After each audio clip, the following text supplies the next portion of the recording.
Yeah, yeah, yeah. Y'all know what it is, right? อยากบอกคำว่าฮักให้ตัวเจ้าได้ฟัง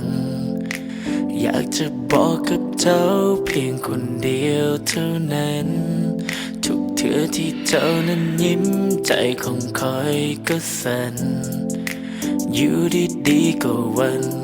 ไหว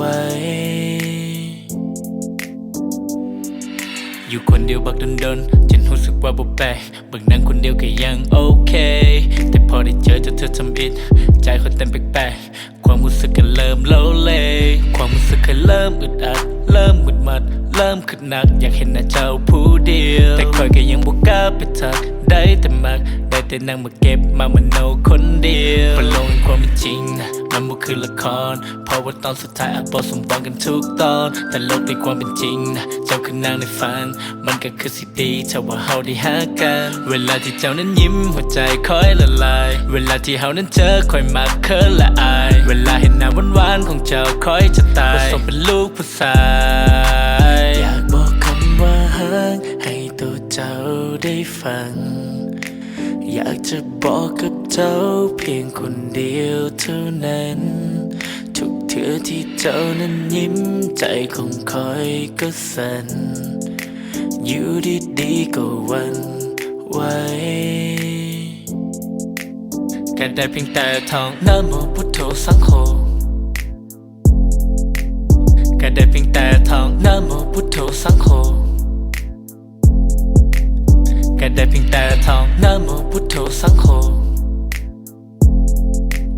แค่ได้เพียงแต่ท่องนะโมพุทโธสังโฆ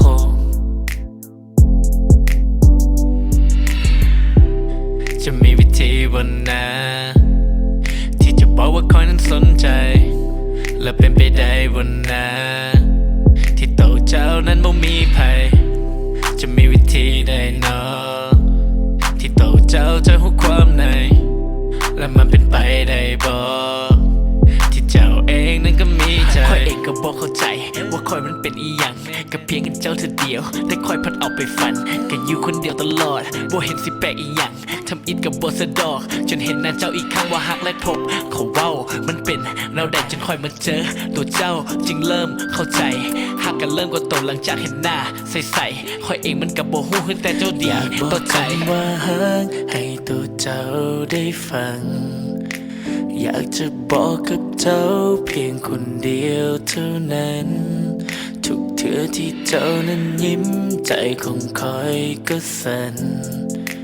อยู่ดีๆก็หวันไหว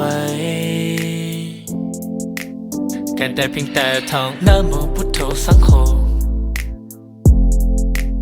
แค่ได้เพียงแต่ท่องนะโมพุทโธสังโฆแค่ได้เพียงแต่ท่องนะโมพุทโธสังโฆแค่ได้เพียงแต่ท่องนะโมพุทโธสังโฆ